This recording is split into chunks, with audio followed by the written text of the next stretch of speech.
Hola a todos, ¿cómo están? Bienvenidos una vez más. Hoy vamos a ver un poquito de lo que es la teoría del entrenamiento. Es una base de los fundamentos del entrenamiento que vamos a ir viendo a partir de ahora y en la cual nos van a servir para poder justificar o fundamentar todos los métodos de entrenamientos existentes o más utilizados. Empecemos hablando un poquito de lo que es la adaptación.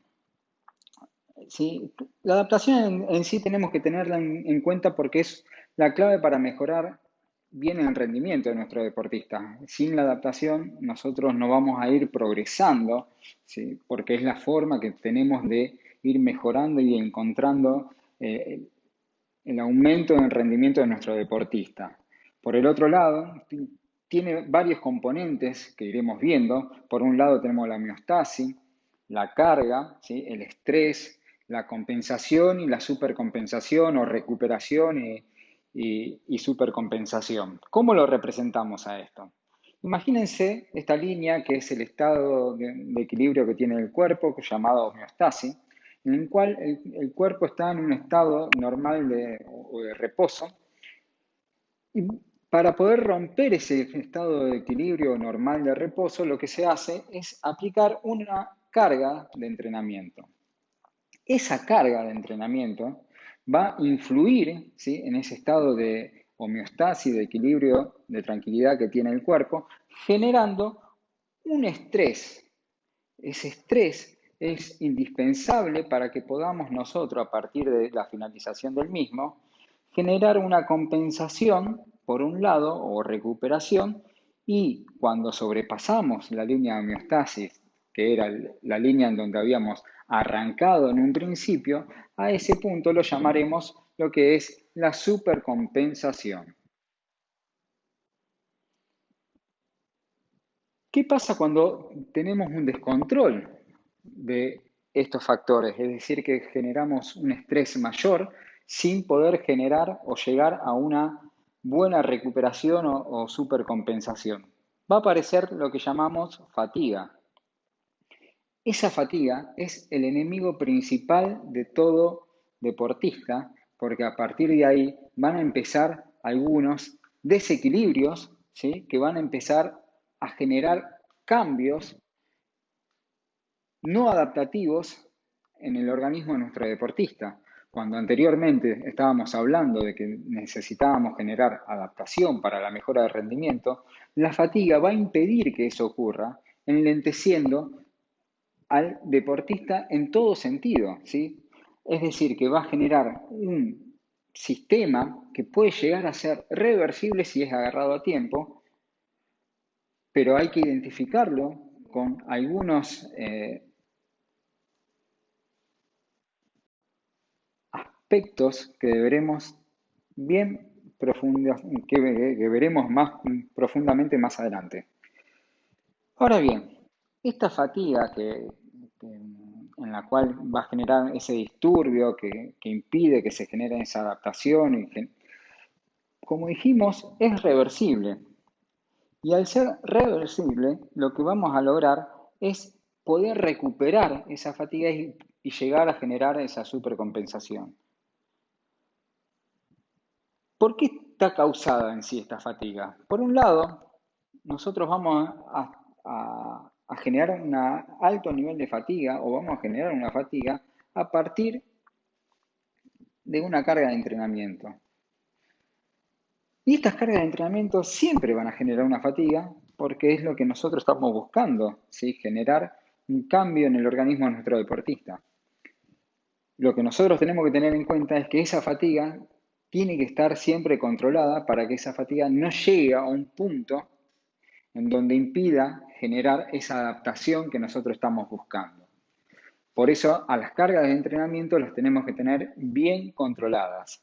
Por el otro lado, la fatiga también puede ser causada por el trabajo, por el estudio, por situaciones estresantes, ¿sí?, alguna discusión que puede llegar a tener laboral o con un compañero de equipo o incluso con su pareja, con los hijos. Esos desequilibrios emocionales también pueden llegar a acercar o apresurar la aparición de la fatiga. Perturbaciones del aparato endocrino, estos también pueden llegar a ser causales, haber ingerido nutrientes que hayan generado este desequilibrio, como pueden llegar a ser el alcohol, ¿sí? O nutrientes de absorción lenta.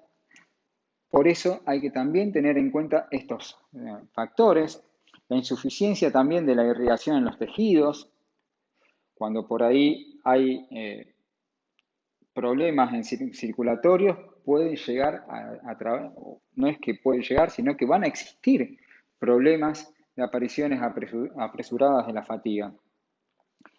Y ni hablar de una mala alimentación. La mala alimentación siempre acelera la aparición de la fatiga. Por eso es tan importante, y ya vamos a ver más adelante, la importancia de la nutrición,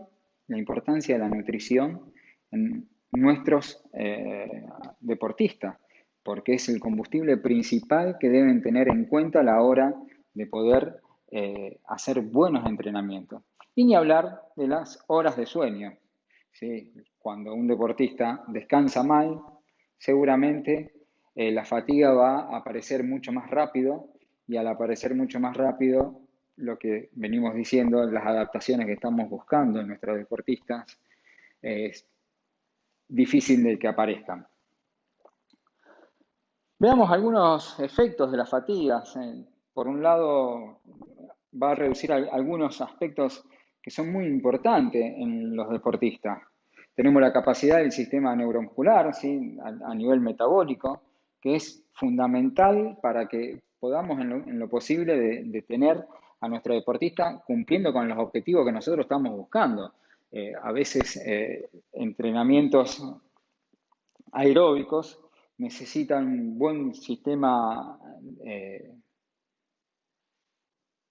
bien desarrollado y tiene que estar bien alimentado para poder lograr eso. Y si no llegamos con todos los aspectos que vimos anteriormente, el sistema aeróbico, un simple fondo, no lo vamos a poder cumplir como nosotros esperábamos. Por el otro lado, también tenemos los influjos en los iones de calcio, que también viene de la mano de lo que es la alimentación, pero también de la circulación. Este problema puede afectar directamente a lo que va a ser la contracción muscular, y si no tenemos una buena contracción muscular, va a influir en la aparición prematura de la fatiga. Por eso es importante que tengamos en cuenta estos efectos, ¿sí? En la cual pueden ir apareciendo. La actividad también de la miosina, del ATPPC, ¿sí? En la cual la miosina es parte de la contracción muscular. Y nosotros tenemos que tener en cuenta que si no hay contracción muscular no hay movimiento, y si nosotros pensamos o aspiramos a que nuestro deportista haga un buen trabajo aeróbico de fondo o cualquier otro tipo de trabajo, es importante que haya un movimiento y haya una buena contracción. También otro de los efectos es que empieza a reducirse la velocidad de la resíntesis del ATP,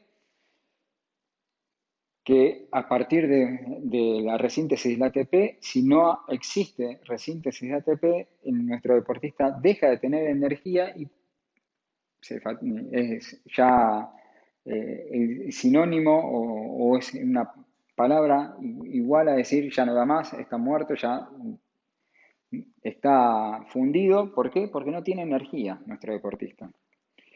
Y después la excitación de las fibras blancas, ¿sí? Que ustedes saben bien que las fibras blancas son las fibras rápidas. Si el sistema está fatigado, seguramente no va a tener capacidad de reacción, no va a tener capacidad de poder llevar adelante esfuerzos rápidos. Por eso, cuando nosotros vemos deportistas que tienen buenos ritmos y empieza a aparecer la fatiga, ¿qué ocurre naturalmente? Empieza a disminuir el ritmo de nuestro deportista. ¿Cuáles son los síntomas que tenemos de agotamiento? En este cuadro que tenemos acá presente tenemos un número, ¿sí? de síntomas de los psíquicos, de rendimientos y físicos. Son factores que tenemos que tener en cuenta muy bien para poder llevar adelante una identificación rápida de lo que es la fatiga, ¿sí? Desde lo que es la excitabilidad, el aislamiento, el desánimo, ¿sí? De lo que son los aspectos psíquicos, como lo que es el rendimiento, que son movimientos torpes, ¿sí? La falta de potencia, falta de velocidad. En lo físico, que es que no puede dormir nuestro deportista, que tenga problemas gástricos, transpiraciones excesivas y bajas defensas. Es cuando nosotros encontramos un deportista que se nos está resfriando seguido, enfermando seguido, es muy probable que estemos una sobrecarga muy elevada. Esto suele ocurrir en procesos de planificaciones, en momentos donde están los mayores niveles de carga. Los deportistas suelen tener altas probabilidades de que se enfermen. ¿Por qué? Porque están al límite. Porque están al límite y están con un nivel de sobrecarga bastante elevados. ¿Sí? Pero recuerden que buscamos eso para generar una posterior supercompensación más adelante a veces. Entonces no es que esté mal eso, sino que estamos buscando la famosa supercompensación, pero que va a venir más adelante. Por eso es un hilo muy fino con la cual es un arma de doble filo en la cual con la que jugamos a la hora de trabajar con la fatiga, porque la fatiga constantemente estamos hablando que es el enemigo, parece ser, pero mayoritariamente pasa a ser también el aliado, porque sin la fatiga, a un cierto nivel nunca vamos a generar la adaptación que tanto estamos buscando. Veamos ahora los componentes de la carga, que ya lo hemos visto en otros videos. ¿Sí? Por un lado tenemos la intensidad. ¿Sí? La intensidad va a influir directamente sobre la carga. ¿Sí? Ir rápido, despacio, ¿sí? Que es lo que me va a indicar a mí la intensidad, va a influir sobre el tipo de carga. No es lo mismo correr a 3 minutos 1 kilómetro o 10 kilómetros que correrlo a 5 minutos el kilómetro. ¿Sí? Siempre hablando de la misma persona. Por el otro lado, el volumen. Bajo el mismo ejemplo, correr 5 kilómetros a 5 minutos no es lo mismo que correr 30 kilómetros a 5 minutos. Es decir, que aunque la intensidad pueda llegar a ser baja, el volumen va a influir directamente sobre la carga. Y después tenemos la densidad, que la densidad es la relación que hay entre el trabajo y la pausa. Si nosotros tenemos un trabajo bien estipulado, una carga bien planificada en lo que respecta a la intensidad y a las distancias de trabajo, excelente, pero calculamos mal la pausa, la densidad va a ser mayor y eso va a influir directamente a la aparición más repentina de la fatiga o puede influir, ¿sí?, a trabajar en una zona completamente diferente a la que nosotros estábamos deseando. Por eso es importante no solo pensar en la carga y cómo va a ser la carga en volumen y en la intensidad, sino también en la pausa para que la densidad sea la justa y la específica para lo que nosotros estamos buscando. Y por el otro lado, por último, tenemos la frecuencia, que la frecuencia no es más que la cantidad de veces que nosotros vamos a generar ese estímulo durante un ciclo de trabajo. Y esa frecuencia puede ser 1, 2, 5 veces en la semana, las veces en un mes, las veces en un año. Toda esa cantidad de veces va a influir en su totalidad a la carga. Entonces podemos definir completamente a la carga como una mesa que necesita 4 patas fundamentales: la intensidad, el volumen, la densidad y la frecuencia.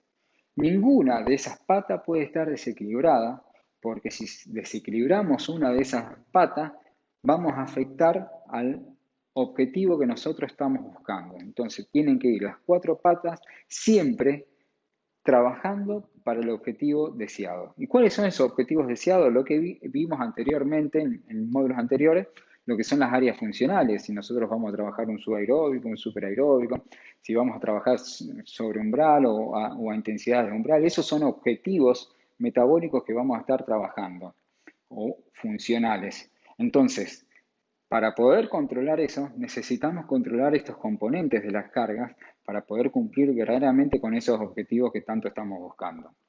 Pero para poder llegar a esto, vamos a tener que pensar y ver ahora lo que son los principios del entrenamiento. Principios del entrenamiento son los que a nosotros nos van a sustentar verdaderamente los pasos a seguir dentro del entrenamiento. Y por un lado tenemos el principio de la individualización. Esto quiere indicar o nos dice que cada carga de trabajo tiene que ser específica para cada individuo. Yo no puedo aplicar un mismo trabajo para todos los individuos por igual, sino lo que tengo que hacer es aplicar una carga lo más individualmente posible. Es decir, que debemos llevar un plan de trabajo específico para cada persona porque son las necesidades de cada persona. Por el otro lado, tenemos otro principio que es el de la multilateralidad a la especialización. Esto nos quiere decir que debemos empezar trabajando de lo general a lo específico, sobre todo en etapas formativas, ya cuando hemos escuchado otras charlas de desarrollo de entrenamiento infantil, nos hemos cansado de escuchar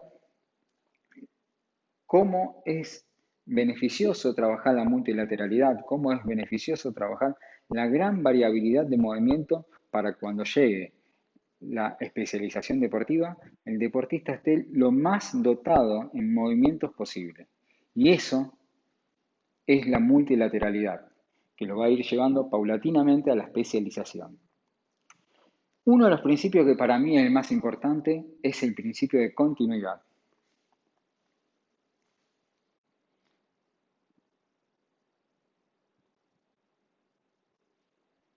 Este principio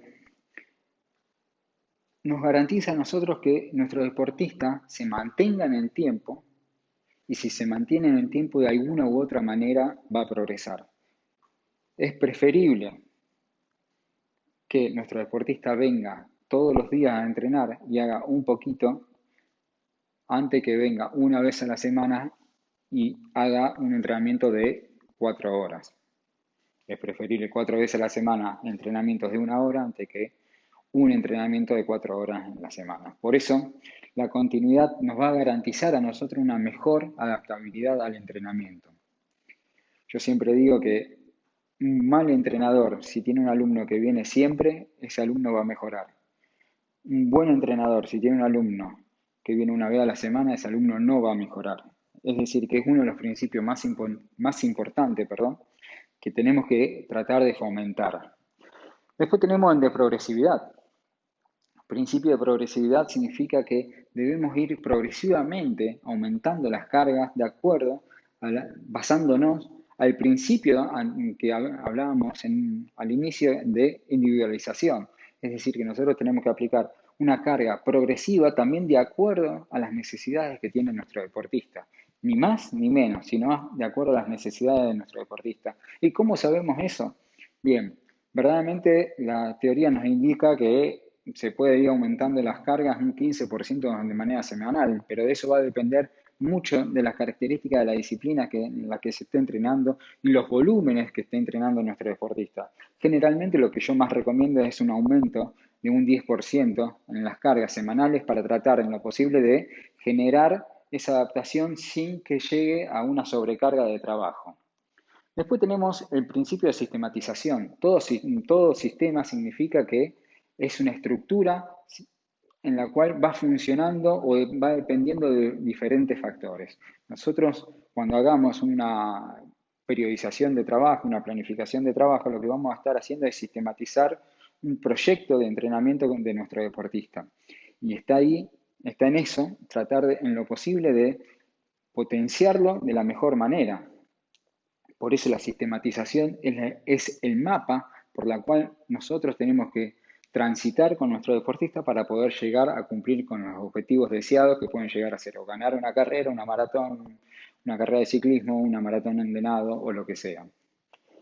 Por el otro lado, tenemos otro principio que es el principio de utilidad. Todo entrenamiento que nosotros aplicamos debe ser útil. Todo principio de entrenamiento debe ser útil. ¿Qué quiero decir con esto? No hagamos entrenamientos porque lo vimos en YouTube, entonces vamos a aplicarlo con nuestro deportista. Todo lo contrario, tenemos que pensar primero en cómo es nuestro individuo y a partir de ahí a generar una carga de trabajo que sea útil para ese deportista, que sea necesaria para ese deportista. Otro de los principios es el principio de sobrecarga. Si nosotros no generamos una sobrecarga, jamás vamos a encontrar lo que llamamos después otro principio que es el principio de recuperación.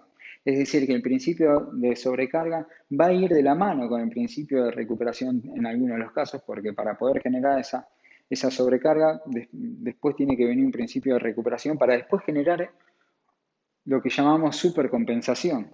¿Sí? La recuperación es parte también de un proceso de entrenamiento. La sobrecarga es parte de un proceso de entrenamiento.